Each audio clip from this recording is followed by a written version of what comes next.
So what's up kadama, for today's video sa Checkers TV gagawa tayo ng digital dama board gamit ang Canva. So ito po ay magagamit sa Chess and Checkers na application para mapalitan yung board. So sisimulan na natin to. Okay, open lang natin yung Canva app.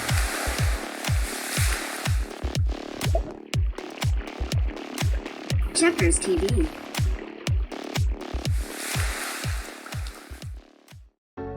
So pagka-open natin ng Canva app natin, click lang yung add button sa baba, tapos customize size.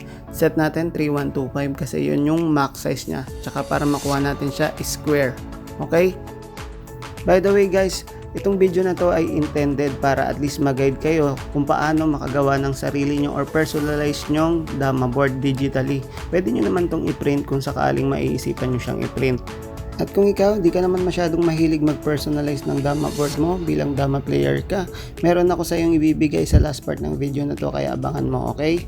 Also, yung gagamitin natin dito ay plain background lang. Kung mag-explore kayo, kayo na lang bahalang magpalit. So, ang una natin gagawin ay mag-search sa search bar ng 7x7 na grid. Ito yung magiging guide natin para gawin yung mga linya ng dama board natin. Kasi kung wala tayong ganito, mahihirapan tayong pantayin yung ating linya ng dama board natin. So ayan o, make sure na maglalaan kayo ng space sa gilid. Yan, isasakto nyo lang guys. 7x7 yan ha, 7 pa kanan ng box, tapos pababa 7 din. Tapos guys, ang susunod na hahanapin natin naman ay yung mismong ipapanglinya na natin. Yun na yung parang magiging daanan ng mga pyesa natin, dama natin. Okay? So ako kadama for this video, yung plain line lang yung gagamitin ko kasi parang tutorial lang naman to. So pag kayo gagawa, pwede kayong mag-explore ng iba. Yung sa tingin nyo mas maganda at parang mas magiging komportable kayo kapag maglalaro kayo ng dama. So yan kadama, may linya na tayo. So ang una natin gagawin, i-connect natin siya sa dulo-dulo. From left, kabilang dulo sa kanto sa ibaba, tapos kabilang dulo sa kanan sa itaas. Yan yung magiging center line natin. Tapos ang gagawin natin, ika-copy natin yan, tapos magpe-paste tayo. Okay, double check nyo lang ha kadama, kasi baka nakadikit hindi nyo mapansin, dalawa na pala yan. Check nyo lang, ayan o, katulad nito magkadikit pala sila. Okay, ayan, na-i-paste na natin. Ang gagawin naman natin, magpapat lang tayo ng dalawang box, tapos i-connect natin siya sa kanto nung dulo nung linya, tapos sa kabila ganun din. So tapatan lang siya. Ayan guys, no, make sure na nakadikit siya dun sa kanto para maging pantay siya at maging maganda tignan yung ating dama board. Medyo mahirap lang tong ipantay. Ayan o. Kapag napantay na natin, copy lang natin ulit yan, tapos ipe-paste natin para kukopyahin na lang natin siya doon sa kabila. So bilisan natin ng konti, sundan nyo na lang kadama kung paano ko ginagawa. Ayan o, kinaka-copy paste ko lang yan, okay? Diba, fast forward ko lang para at least makita nyo kaagad yung magiging outcome nya. Parang mali. Dito pala sa kabila kadama, yan, dito na pala. Dalawang box ang pat lang bago tayo maglilinya ngayon. Kopyahin na muna natin to para pumantay dun sa kabila. Yan. Tapos magsisimula na tayo sa kabilang part, yung pa-cross naman. Magko-cross na tayo kadama. So copy na lang tayo ng medyo mahaba-haba dito. Tapos ito na lang iayos natin. So ganito gagawin natin kadama. Yan o.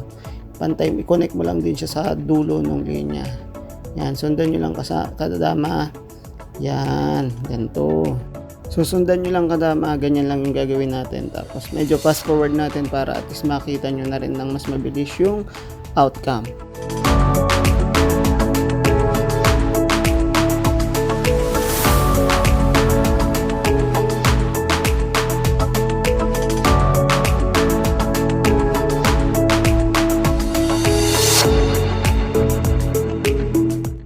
So ayan kadama, no, medyo lumilinaw na, 'di ba? Oh, ayan.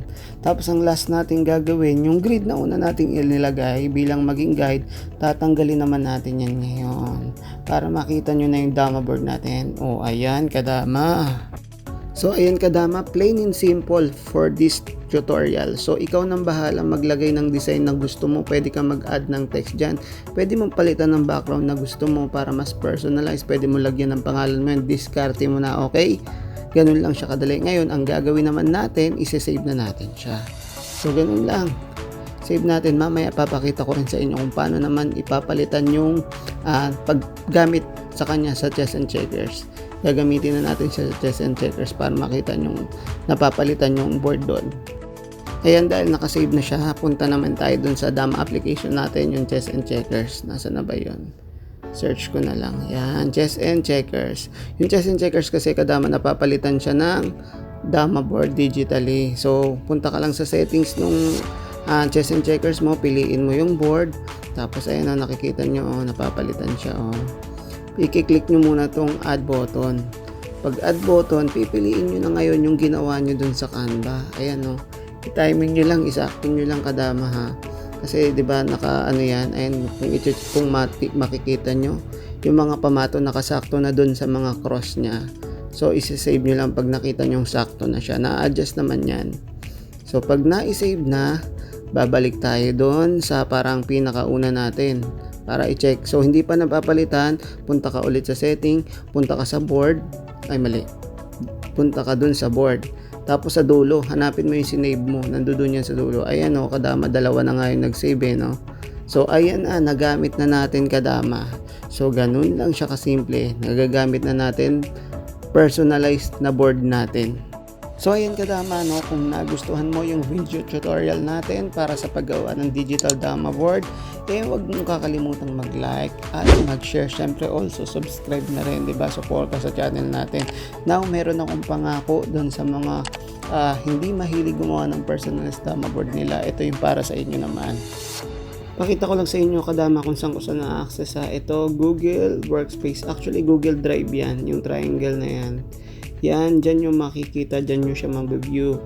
So, ilalagay ko yung link sa ilalim. At yung link na yan, naglalaman yan ng mga board na ito. Ayan mga kadama So, ilan ba to?